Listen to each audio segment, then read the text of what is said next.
Hello everyone, welcome to our channel crack the exam. तो हम continue करेंगे अपना नेक्स्ट लेक्चर जो था हमारा डिमांड एनालिसिस पे। तो आज हम उसका पार्ट थर्ड पढ़ेंगे। तो प्लीज़ किसी को भी डाउट है तो कमेंट सेक्शन में डाल दीजिएगा, और टॉपिक को पढ़ने से पहले प्लीज़ चैनल को लाइक, सब्सक्राइब और शेयर कर दीजिएगा। तो ठीक है, तो हमने पार्ट वन में पढ़ा था कि डिमांड क्या है, डिज़ायर क्या है, क्या फैक्टर्स उसको इफेक्ट करते हैं, और लॉ ऑफ डिमांड। फिर पार्ट टू में हमने पढ़ा उसके क्या एक्सेप्शनल केसेस हैं, चेंज इन डिमांड पढ़ा, चेंज इन क्वांटिटी डिमांड पढ़ा। तो आज हम नेक्स्ट टॉपिक पढ़ेंगे इलास्टिसिटी ऑफ द डिमांड। तो मैं कोशिश करूंगी नेक्स्ट आने वाली वीडियो में इस टॉपिक को कंप्लीट कर दूं। टॉपिक काफ़ी बड़ा था ये। तो आज हम पढ़ेंगे what is elasticity of the demand. अब देखो, इलास्टिसिटी क्या वर्ड है। इलास्टिसिटी, सेम एक इलास्टिक की एग्जांपल ले लो। आपको पता है ना, रबड़ बैंड जो होता है वो इलास्टिसिटी है। कोई खींचा जाता है, कोई कम खींचा जाता है, कोई पूरा स्ट्रेच हो जाता है, कोई कम होता है। तो वो कितने डिग्री आप उसको चेंज कर रहे हो कि कितना वो खींचा जा रहा है, दैट इज द इलास्टिसिटी। और डिमांड को आप कितना, मतलब क्वांटिटी, डिमांड क्वांटिटी को आप कितना खींच सकते हो, किसके रिस्पेक्ट में, प्राइस के चेंज होने में आपके क्वांटिटी में क्या फर्क आ रहा है, that is elasticity of the demand. ठीक है। तो इलास्टिसिटी ऑफ डिमांड क्या है कि प्राइस के चेंज होने से आपकी क्वांटिटी में कितने डिग्री का फर्क आ रहा है, that is elasticity of the demand. जैसे पहले क्या प्राइस था, 100 रुपीज, तो आपकी डिमांड कितनी थी, 100 kg। अब आपका प्राइस हो गया 80। कितना हो गया, 80। अब आपकी डिमांड, क्वांटिटी डिमांड कितनी है, क्या पता आप 90 kg करो, क्या पता 95, 80, कुछ भी कर सकते हो डिमांड। तो वो डिमांड कितने डिग्री डिमांड हो रही है प्राइस के चेंज होने से, that is elasticity of the demand. समझ आ गया। तो इलास्टिसिटी ऑफ द डिमांड, हमारे पास इसका फॉर्मूला है, इसको लिखते हैं ईडी के साथ। तो इसका फॉर्मूला है कि परसेंटेज चेंज, और डिग्री को हमेशा परसेंटेज में मेजर किया जाता है। तो कितनी परसेंटेज चेंज हुई क्वांटिटी में with respect to percentage change in price, की प्राइस के साथ चेंज होने साथ क्वांटिटी में कितना फर्क आ रहा है, that is elasticity of the demand. अब परसेंटेज चेंज को कैसे निकालते हैं, ये छोटी क्लासेस में हमने सीखा होगा, लेकिन फिर भी अभी समझ लो कैसे। न्यू माइनस ओल्ड अपॉन में ओल्ड इंटू 100। 100 क्यों लिखा, क्योंकि परसेंटेज चेंज है। और जिनको नहीं आता मैं समझा रही हूँ, पढ़ो आप, ठीक है। और कोई डाउट होगा देन कमेंट सेक्शन में पूछ लेना। देखो, पहले कहता है जब स्टार्टिंग में प्राइस था 100, फिर प्राइस क्या हुआ 80। अब प्राइस क्या हो रहा है, कम, तो क्वांटिटी की वैल्यू क्या करनी है, ज़्यादा।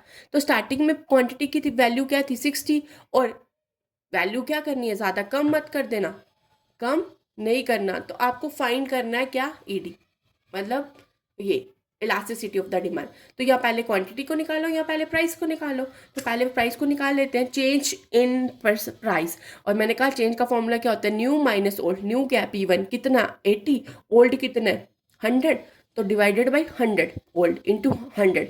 तो आंसर आया -20। अब ये माइनस क्यों आया, आगे जाके मैं समझाऊंगी आपको, ठीक है। उसके बाद हम क्वांटिटी की चेंज पढ़ेंगे, न्यू माइनस ओल्ड अपॉन में ओल्ड इंटू 100।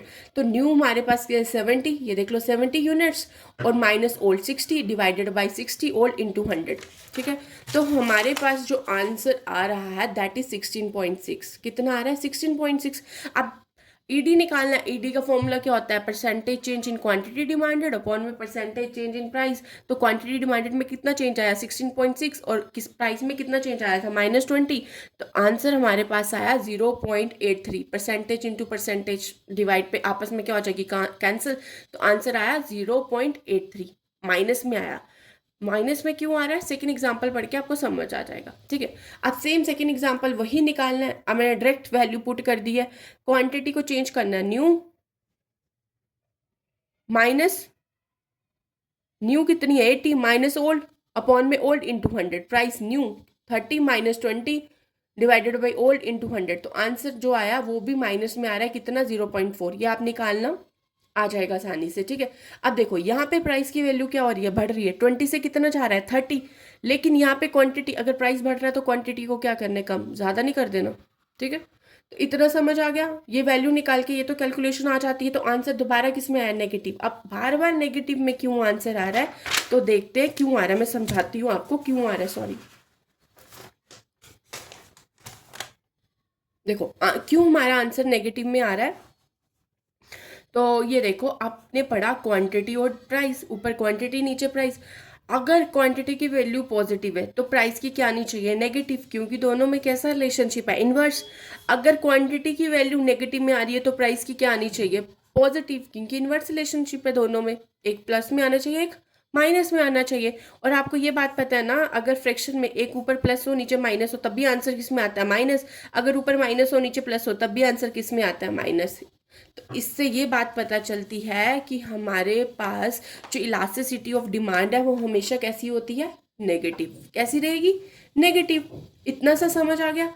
तो अब देखो, जो हमने टॉपिक पढ़ना है इलास्टिसिटी ऑफ द डिमांड में कि क्वांटिटी में कितना चेंज हो रहा है विद रिस्पेक्ट टू प्राइस, उसको भी करने के लिए 3 पार्ट है हमारे पास। एक प्राइस के साथ पढ़ते हैं, एक इनकम के साथ पढ़ते हैं, और एक cross elasticity of the demand पढ़ते हैं। तो आज हम करेंगे price elasticity of the demand.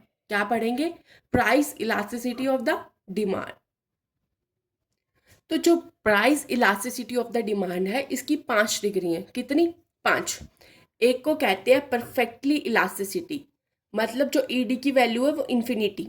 फिर दूसरा है परफेक्टली इनइलास्टिक, जिसमें ईडी की इलास्टिसिटी ऑफ डिमांड कितनी होगी, इनइलास्टिक में 0। अब इलास्टिक से ज़्यादा मतलब ग्रेटर देन 1, और इलास्टिक से कम तो लेस देन 1। अगर यूनिटरी है, यूनिटरी का मतलब 1, प्रॉपर 1 वैल्यू आएगी ईडी की, ठीक है, ईडी इज इक्वल टू 1। अब ये कैसी आएगी आगे समझोगे तो खुद ही पता चल जाएगा इलास्टिक से कितनी वो है, ये समझ आ रहा है। लेकिन मैंने फिर भी छोटा सा लिखा है ताकि आपको एक टेबल बना दिया, ताकि आपको आसानी से लर्न हो जाए फिर आसानी में। अब देखो, मोर देन इलास्टिक, 1 से ज़्यादा वैल्यू लानी है। क्या लानी है, 1 से ज़्यादा वैल्यू। और मैथ्स में तो इतना तो पढ़ा है ना आपने कि अगर न्यूमिनेटर ऊपर वाला और डिनोमिनेटर नीचे वाला, अगर न्यूमिनेटर की वैल्यू ज़्यादा हो, ऊपर वाले की वैल्यू ज़्यादा हो, तो हमेशा वो वैल्यू क्या आती है, ग्रेटर देन 1, बड़ी आएगी। क्या आएगी, बड़ी। देखो कैसे, न्यूमिनेटर 30 लिख दिया और डिनोमिनेटर क्या लिख दिया, 10। न्यूमिनेटर बड़ा तो डिवाइड करके आंसर क्या आया, 3। माइनस तो इसलिए आ रहा है क्योंकि इलास्टिसिटी ऑफ डिमांड हमेशा क्या रहती है, नेगेटिव। तो इसको क्या कहते हैं, जब 1 से बड़ी आई तो मोर देन इलास्टिसिटी। अब लेस देन इलास्टिसिटी तो न्यूमिनेटर की वैल्यू क्या आनी चाहिए, कम, और डिनोमिनेटर की बड़ी, तो आंसर क्या आया, 1 से कम। अब यूनिटरी, यूनिटरी का मतलब 1, तो दोनों की वैल्यू क्या आती है, न्यूमिनेटर और डिनोमिनेटर दोनों क्या आना चाहिए, सेम, तो वैल्यू क्या आ गई, 1। अब परफेक्टली इलास्टिक, इलास्टिक का मतलब हमारे पास वो क्या है, प्रॉपर, उसका क्या है वैल्यू, इन्फिनिटी। कैसी आएगी, ऊपर देखो जब डिनोमिनेटर की वैल्यू 0 होगी। अब डिनोमिनेटर क्या है, नीचे क्या आता है, प्राइस। इसका मतलब प्राइस में कोई भी चेंज नहीं होगा, 20 डिवाइडेड बाई 0, आंसर क्या है, इन्फिनिटी। मतलब प्राइस में चेंज नहीं आया तो हमारा क्या होगा, परफेक्टली इलास्टिसिटी।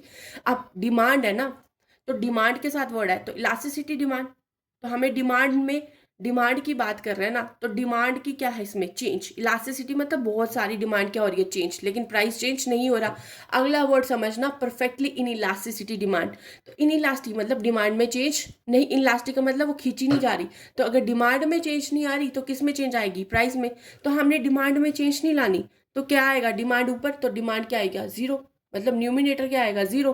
0 डिवाइडेड बाई 10 किया तो आंसर क्या आ गया, 0। तो ईडी इसमें क्या आ रहा है, 0। तो मतलब कब आएगा, जब क्वांटिटी में चेंज नहीं आएगी। आप समझते हैं आगे तो फिर आपको समझ आएगा।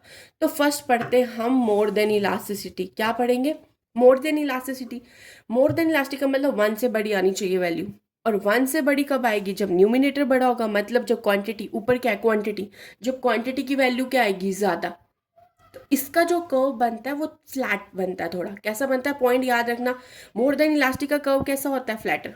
कैसा होगा, फ्लैटर। तो चलो डायग्राम देखते हैं, फिर भी कोई डाउट हुआ तो प्लीज पूछ लेना। अब देखो क्या बोला, प्राइस और क्वांटिटी का चेंज हो रहा है, होना तो है क्योंकि हम प्राइस का चेंज पढ़ते हैं विद रिस्पेक्ट टू क्वांटिटी।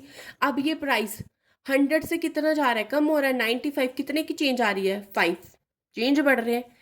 और क्वांटिटी भी चेंज करनी है हमने, तो क्वांटिटी बढ़ेगी प्राइस कम होने से। लेकिन इसमें पढ़ा आपने ग्रेटर देन 1, तो क्वांटिटी की वैल्यू क्या आनी चाहिए, चेंज क्या आना चाहिए, ज़्यादा, 5 से ज़्यादा आना चाहिए। तो 100 और यहाँ पे कितना लिख दिया, 120, दोनों का चेंज कितना है, 20। अब बताओ 5 चेंज बढ़ा या 20, 20, तो क्वांटिटी डिमांडेड हमारी क्या होगी, ज़्यादा। तो वही ग्राफ मैंने यहाँ पे पढ़ा बनाया, देखो प्राइस लिया, प्राइस की वैल्यू को क्या करना है, कम, कम कर दिया। अब देखो प्राइस में इतनू सी ही चेंज आ रही है ये, लेकिन क्वांटिटी में क्या आ रही है, ज़्यादा चेंज।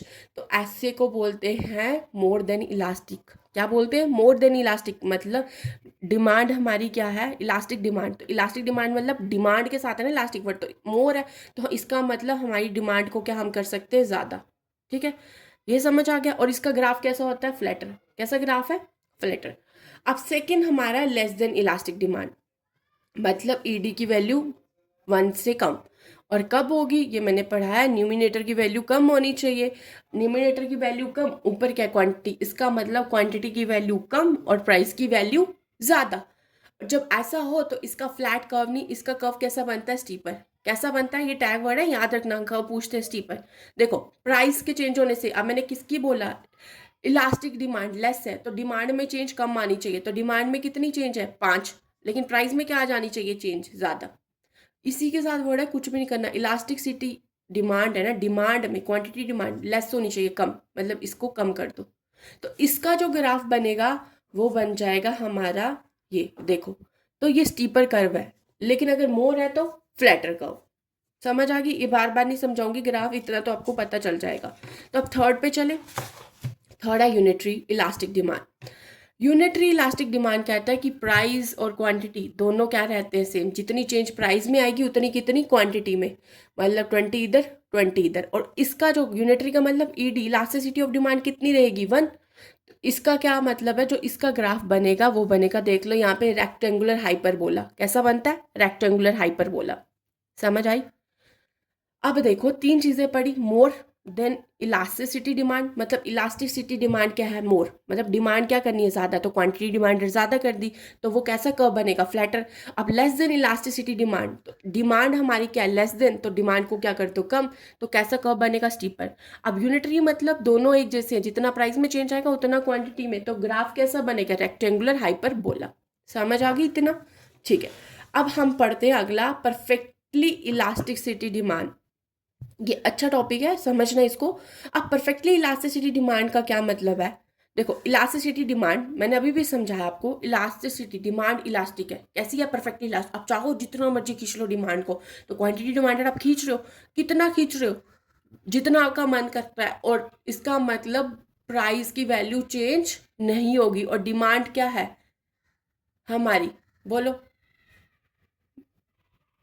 क्या होगा, डिनोमिनेटर हमारा क्या होगा, ये डी डिमांड नहीं समझना, डिनोमिनेटर हमारा क्या है, 0। क्योंकि डिनोमिनेटर में क्या आता है, प्राइस। तो डिमांड हम, मतलब क्वांटिटी डिमांडेड हमारी क्या हो जाएगी, ज़्यादा, क्योंकि वो परफेक्टली इलास्टिसिटी डिमांड है। और प्राइस की वैल्यू क्या आएगी, 0। और इसका जो ग्राफ बनेगा वो पैरेलल टू एक्स एक्सिस बनेगा। और ईडी की वैल्यू क्या आती है, इन्फिनिटी। ये मैंने पढ़ाया पहले भी, परफेक्टली इलास्टिक में ईडी की वैल्यू क्या आती है, इन्फिनिटी। अब देखो प्राइस में कोई चेंज नहीं करना, हेडिंग से ही पढ़ना, परफेक्टली इलास्टिसिटिक डिमांड, मतलब डिमांड बहुत ज़्यादा है परफेक्टली, तो प्राइस क्या होगा, 0। प्राइस क्या हो जाएगा, 0, कोई चेंज नहीं। और डिमांड में ऐसा। अब देखो ग्राफ कैसा है, बहुत आसान है, खुद ही समझ आएगा। प्राइस में कोई चेंज नहीं लाना, प्राइस एक ही लाइन पे, ये देखो ऐसे करके, तो कैसी है, स्ट्रेट लाइन। किसके पैरेलल है, एक्स एक्सिस के पैरेलल, तो ये समझ आ गया। और ये कब होगा, जब प्राइस में चेंज नहीं होगा। ये भी समझ आ गया, परफेक्टली इलास्टिसिटी डिमांड। और लास्ट हमारा जो आज का है वो, that is perfectly in elastic demand. अब डिमांड इन इलास्टिक है, वो तो खींची नहीं जा रही, मतलब उसकी डिग्री क्या है, नहीं खींची जा रही, डिमांड खींची नहीं जा रही। अगर डिमांड खींची नहीं जा रही मतलब क्या आएगा, क्वांटिटी में कोई भी चेंज नहीं आएगा, क्वांटिटी क्या रहेगी, 0, मतलब कांस्टेंट। लेकिन प्राइस क्या हो जाएगा, ज़्यादा। तो इसका मतलब numerator 0, no change in quantity demanded. या फिर आप लिख सकते हो जो प्राइस है वो क्या है, मोर। प्राइस चेंज क्या हो रहा है, मोर। और इसका जो ग्राफ आएगा वो आएगा पैरेलल टू वाई एक्सिस। किसके आएगा, पैरेलल टू वाई एक्सिस। अब कैसे आएगा, और ईडी की वैल्यू यहाँ पे क्या आती है, 0, याद रखना। इन इलास्टिक है, वो तो खींचा नहीं गया, जैसी वैल्यू वो वैसी रहेगी। देख लो प्राइस में चेंज आ रहा है लेकिन क्वांटिटी में कोई चेंज नहीं आ रहा, 0। क्वांटिटी यहाँ की यही रह रही है लेकिन प्राइस में चेंज आ रहा है। और ऐसा ग्राफ किसके पैरेलल है, वाई एक्सिस। तो इसका ग्राफ किसके पैरेलल आएगा, पैरेलल टू वाई एक्सिस। समझ आई। तो हमने क्या पढ़ा, 5 चीजें पढ़ी आज किसमें, price elasticity of the demand. पहला क्या, अभी रिवाइज करा दूंगी। फर्स्ट पढ़ा, मोर देन इलास्टिसिटी डिमांड। इलास्टिसिटी की डिमांड है वो ज्यादा है, तो ज्यादा कब आएगी, जब क्वांटिटी, डिमांड की क्वांटिटी क्या हो जाएगी, ज्यादा। जब क्वांटिटी की ज्यादा हो जाएगी तो ईडी की वैल्यू क्या आएगी, 1, क्योंकि वो ऊपर है। और ऊपर है तो न्यूमिनेटर की वैल्यू ज्यादा, तो ईडी ग्रेटर देन 1, और उसका ग्राफ बनता है फ्लैट। कैसा बनता है, फ्लैट। दूसरा पढ़ा, लेस देन 1। लेस देन 1 पढ़ा, लेस देन 1 मतलब लेस देन, ये देखो क्या पढ़ा हमने, लेस देन इलास्टिसिटी डिमांड, मतलब डिमांड क्या है, कम। तो प्राइस क्या होगा, मतलब क्वांटिटी डिमांडेड क्या हो रहा है, कम चेंज हो रहा है, लेकिन प्राइस की वैल्यू क्या हो रही है, ज्यादा चेंज। तो ईडी की वैल्यू लेस देन 1, और इसका ग्राफ कैसा बना, स्टीपर। थर्ड पढ़ा यूनिटरी। यूनिटरी मतलब जितना प्राइस का चेंज आ रहा है उतना ही चेंज किसका आ रहा है, क्वांटिटी का। तो इसका ग्राफ बना रेक्टेंगुलर हाइपरबोला। फोर्थ पढ़ा परफेक्टली इलास्टिसिटी डिमांड। तो डिमांड इलास्टिक है, जितना चाहो खींच सकते हो। तो क्वांटिटी इतनी चेंज हो रही है तो प्राइस का कोई भी चेंज नहीं हो रहा। जब प्राइस ही नहीं चेंज हो रहा तो प्राइस एक स्ट्रेट लाइन प्राइस का ऐसे करके बनेगा, तो किसके प्राइस को वाई एक्सिस पे लेते हैं ना, तो वो हमेशा किसके पैरेलल बनेगी, एक्स एक्सिस के। अब हमारा आता है परफेक्टली इन इलास्टिसिटी डिमांड। तो इसमें क्या है, हमारा जो ईडी उसमें ईडी की वैल्यू इन्फिनिटी आएगी, और इसमें ईडी की वैल्यू क्या आएगी, डिमांड जो हमारी है वो खींची नहीं जा रही है, इन इलास्टिक है, तो ईडी हमारा क्या है, जीरो। अब डिमांड चेंज ही नहीं हो रही है, तो मतलब क्वांटिटी की वैल्यू क्या रहेगी, क्वांटिटी डिमांडेड जीरो, लेकिन प्राइस में क्या आ रहा है चेंज, किसकी वजह से आ रहा है, प्राइस की वजह से। और प्राइस चेंज हो रहा है हमारा, क्या चेंज हो रहा है, प्राइस। तो अगर प्राइस चेंज हो रहा है, अब मेरे को बताओ क्वांटिटी हमारी क्या है, कांस्टेंट, तो ये किसके पैरेलल आएगी, पैरेलल टू वाई एक्सिस, क्योंकि प्राइस चेंज हो रहा है, क्वांटिटी की वैल्यू क्या रह रही है, सेम। तो ईडी की वैल्यू क्या आएगी, जीरो। समझ आ गई, पक्का। तो ठीक है, thank you everyone for watching.